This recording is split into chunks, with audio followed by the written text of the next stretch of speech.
Bonjour à tous, troisième numéro de l'Actu Télé en été. Au sommaire cette semaine, Alexandra Sublet bientôt à la tête d'un téléfilm pour TF1. TMC va prochainement lancer une nouvelle émission quotidienne intitulée Chef, découvrez son concept et sa date de diffusion.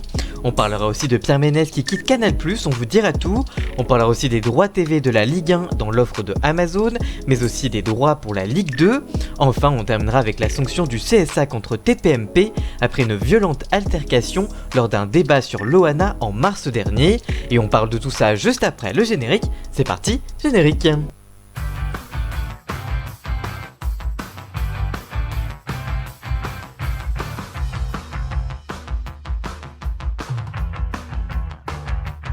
On commence donc cette émission avec Alexandra Sublet qui va bientôt être actrice dans un téléfilm pour TF1. C'est Pure Média qui révèle cette semaine que Alexandra Sublet sera prochainement à la tête d'un unitaire pour TF1 qui sera baptisé Andy Gang. La production du téléfilm débutera son tournage le 16 août prochain dans la région Rhône-Alpes jusqu'au 13 septembre. Inspiré du roman de Karazina, Andy Gang racontera l'histoire de Sam, un lycéen en fauteuil roulant. Le jeune homme vit avec sa mère Jenna qui l'élève seule depuis sa naissance. Lors de son arrivée d'un nouvel étudiant dans sa classe, Vincent, Sam va prendre conscience de toutes les injustices qui l'entourent, lui et sa bande d'amis, dont Nina, une autiste Asperger, Tom, un malentendant, et Léandre, un non-voyant. Ensemble, ils vont créer un gang pour dénoncer le manque d'accessibilité et la considération qu'ils subissent au quotidien. De son côté, Jenna s'inquiète en voyant son fils se rebeller, estimant que les actions de ce gang pourraient menacer son avenir. Alexandra Sublet incarnera justement cette fameuse mère de Sam, Jenna, et donnera la réplique à Lola Derenouer, qui a notamment joué dans Le Tueur du Lac ou encore dans Astrid et Raphaël sur France 2, mais aussi Théo Curin, nageur handisport français. Seront également présents au casting Esther Walding, vue dans Mongeville, Camping Paradis ou encore Léo Mattei, et Arthur Legrand dans Demain nous appartient. On continue avec Chef et découvrez le concept de la nouvelle série docu-réalité de TMC et sa date de diffusion. Du nouveau en plein été pour remplacer les rediffusions de quotidien proposées depuis la fin de saison de l'émission de Yann Barthès. Chef fera découvrir le quotidien de 10 chefs, 7 hommes et 3 femmes dans leur travail comme dans leur vie quotidienne. TMC a réuni un casting de cuisiniers ayant des caractères et un objectif différent pour chacun.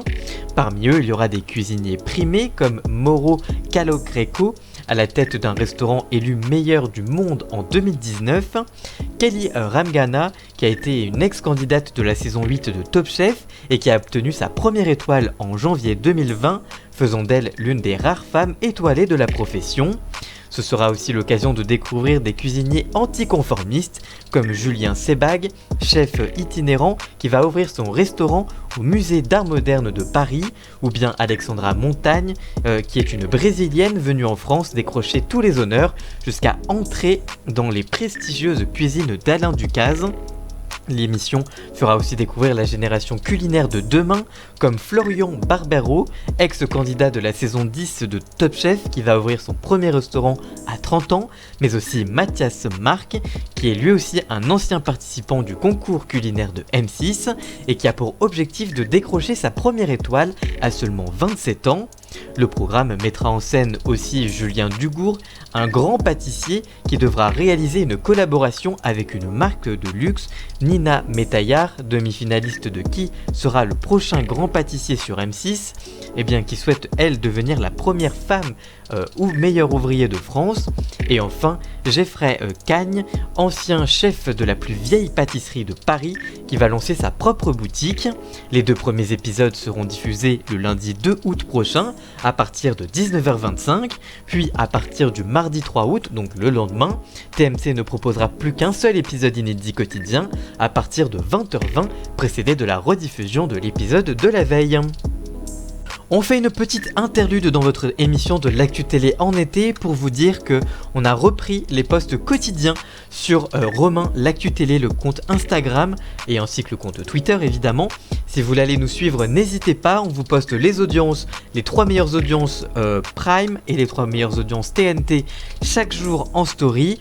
et aussi des posts quotidiens aux alentours des 19h, donc n'hésitez pas à aller voir.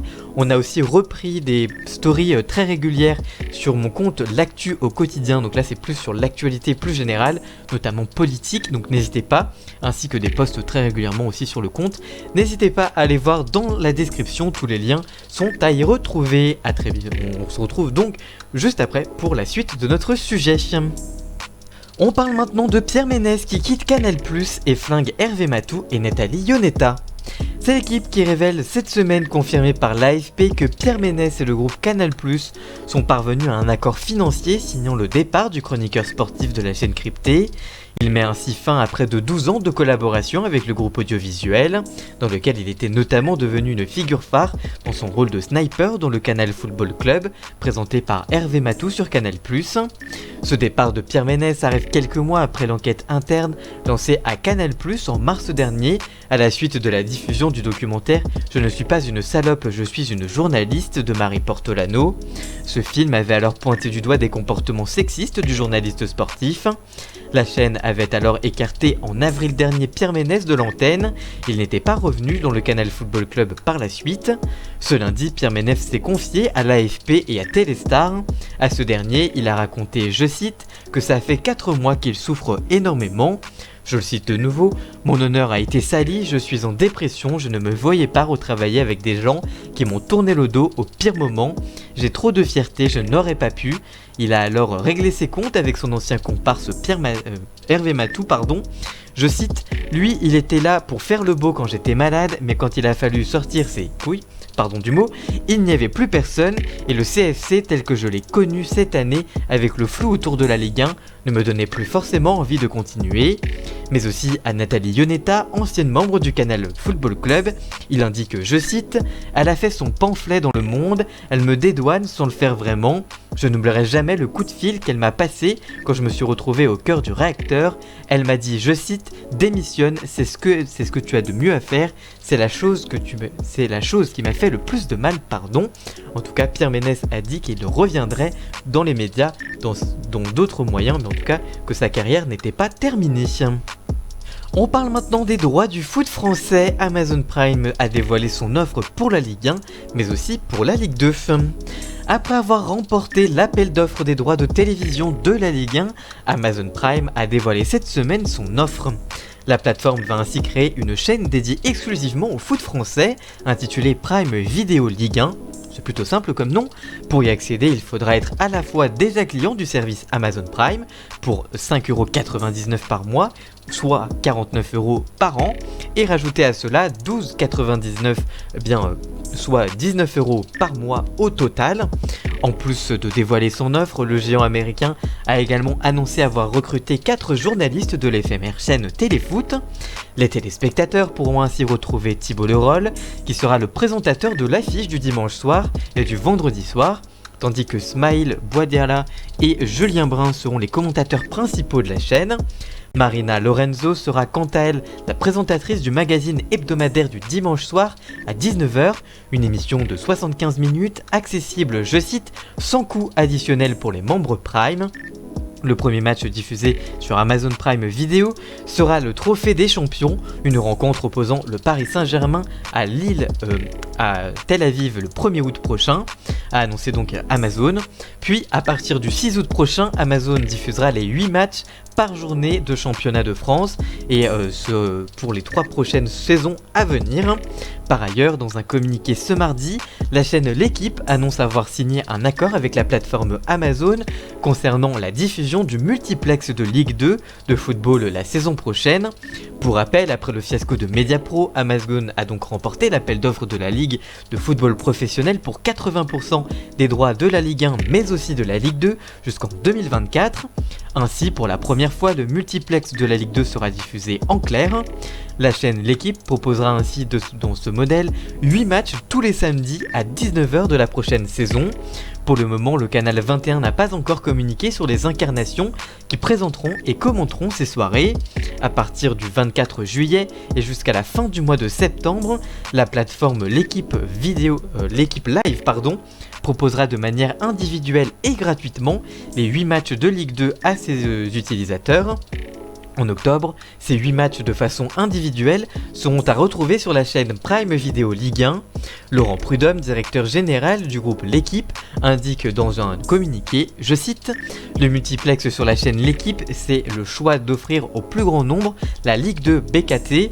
Notre chaîne gratuite et accessible à tous vient en complément des offres plus exhaustives des acteurs payants, une complémentarité naturelle et nécessaire au service des téléspectateurs, des clubs et plus globalement du foot dans son ensemble.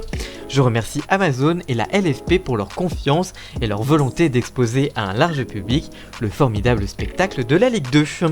Voilà donc en tout cas pour ce que l'on pouvait dire sur les droits télé qui sont enfin plus ou moins réglés. Alléluia. Et on termine avec l'altercation lors d'un débat sur Loana dans TPMP qui a été sanctionné par le CSA. Dans une décision publiée le 13 juillet, le Conseil supérieur de l'audiovisuel a décidé de sanctionner C8 avec une mise en garde d'une séquence jugée violente dans Touche pas mon poste présentée par Cyril Hanouna. Ce dernier avait reçu le 2 mars dernier Sylvie Ortega, une proche de Loana, accusée d'avoir causé son hospitalisation fin février après lui avoir donné des médicaments. Sylvie Ortega avait alors reconnu avoir donné des médicaments à Loana pour elle, selon elle, la calmer après une crise d'angoisse, une confession qui a provoqué une première très violente altercation avec Benjamin Castaldi assis juste à côté, durant laquelle des insultes ont été échangées à l'antenne. L'ambiance s'est de nouveau tendue au moment de l'entrée du sosie d'Elvis Presley, Errol Presley, un autre proche de Loana, convié par la production de TPMP. Les deux invités ont failli en venir aux mains et Cyril Hanouna et la sécurité avaient dû s'interposer pour éviter un drame. Des injures avaient fusé de part et d'autre. Dans sa décision, le CSA a relevé, je cite, « le caractère particulièrement violent et long de la séquence, marqué par une atmosphère pesante ». Par ailleurs, il a constaté, je cite, qu'elle avait été diffusée à une heure de grande écoute. Au regard de ces éléments, il a estimé qu'elle était susceptible de heurter les enfants de moins de 10 ans et que le programme aurait dû être accompagné d'une signalétique de catégorie 2. En conséquence, le Conseil a demandé à C8 que soit appliquée la signalétique correspondante à cette catégorie en cas de rediffusion de cette émission. A poursuivi donc le CSA qui a appelé, je cite, la chaîne à la plus grande vigilance quant au contenu de ces programmes diffusés en direct à une heure de grande écoute familiale. C'est la raison pour laquelle le Conseil supérieur de l'audiovisuel a adressé, je cite, une mise en garde contre tout manquement aux dispositions de la recommandation de la chaîne. Voilà donc pour cette histoire qui est donc elle aussi enfin réglée. Voilà, merci d'avoir suivi ce 3e numéro de l'Actu Télé en été. S'il vous a plu, n'hésitez pas à le liker, le commenter, le partager et même à vous abonner. Merci encore à Jason, alias Ian Scott, pour la musique de fond. Tous les liens sont dans la description. N'hésitez pas, comme on vous l'a déjà dit, à vous rendre sur l'Instagram de l'Actu Télé, puisqu'on refait des posts tous les jours sur l'actualité. Donc si vous voulez la suivre, n'hésitez pas, les liens sont dans la description, mais aussi sur le compte de l'Actu au quotidien. Là aussi, on fait des petites stories quotidiennes ainsi que des posts très régulièrement sur toute l'actualité plus généralement. Merci d'avoir suivi cette émission, à la semaine prochaine, à très bientôt, ciao ciao.